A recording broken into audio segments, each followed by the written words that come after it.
5 वर्ष म्हणजे 19 ते 24 मी कुठल्या महत्त्वाच्या सत्तेच्या पदावर नसताना देखील बीड जिल्ह्याच्या जनतेने भरभरून प्रेम आम्हाला लोकसभेमध्ये पण दिलं. अगदी थोडक्यात निसटता पराभव झाला आणि कार्यकर्त्यांनी त्यांची प्रामाणिकता त्यांची लॉयल्टी दाखवून आमच्याबरोबर राहिले.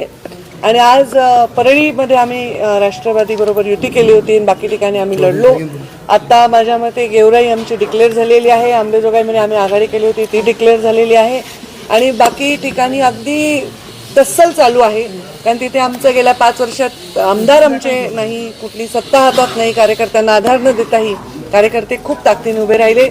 दिसट्टा पराभव मला वाटतं आमचा धारूरमध्ये झालेला आहे आणि आता बीड आणि अजून कुठलं राहिले माजलगावचं काउंटिंग अजून चालू आहे.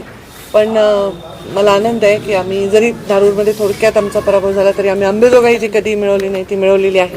गेवराई आम्ही राखलेली आहे आणि परळीमध्ये एक वेगळी युती करून आम्ही परळीमध्ये पण मोठ्या ताकदीने आम्ही विजयी झालेलो आहोत.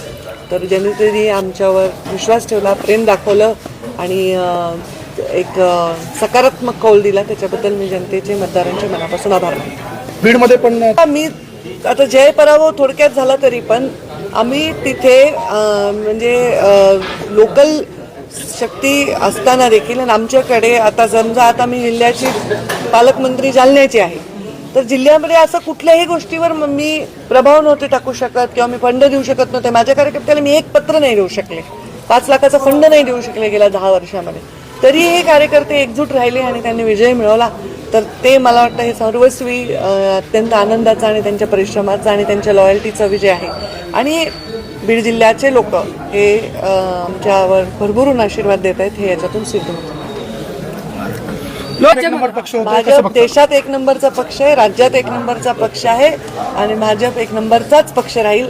भाजप 1 नंबरचा असल्यामुळे विकास 1 नंबर होईल आणि जनतेला चांगले भविष्यामध्ये दिवस देण्यासाठी आणि वर्तमान चांगला ठेवण्यासाठी भारतीय जनता पार्टीचे योगदान देशामध्ये राज्यामध्ये अगदी गावाखेड्यामध्ये आहे.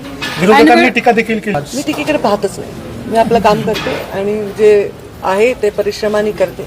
विजय सुद्धा तेवढ्याच नम्रतेने स्वीकारते, पराभव सुद्धा तेवढ्याच म्हणजे धैर्याने स्वीकारते. असा माझा आतापर्यंतचा प्रवास राहिलेला आहे. ऐनवेळी आपण बीड चांगलं झालं. मी तेच म्हणते की आम्ही जिथे 5-10 हजार मतं घेऊ शकत होतो आज तिथे आम्ही 8,500-9 हजारांनी लीडवर आहोत.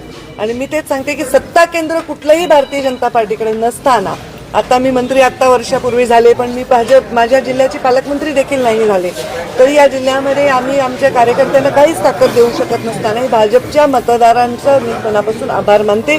काही ठिकाणी कडक आमची चालली आहे फाईट. बघू आता काय निकाला. परळीकडे लक्ष असतं राज्याचं बीडमध्ये काय चाललंय, बीडमध्ये काय चाललंय. तर ठीक आहे, हरकत नाही. बीड हा राज्याच्या राजकीय केंद्रस्थानी जिल्हा आहे. फक्त आता या बीड जिल्ह्याच्या विकासाकडे सगळ्यांनी लक्ष द्यावं, बीड जिल्ह्याच्या भल्याकडे लक्ष द्यावं.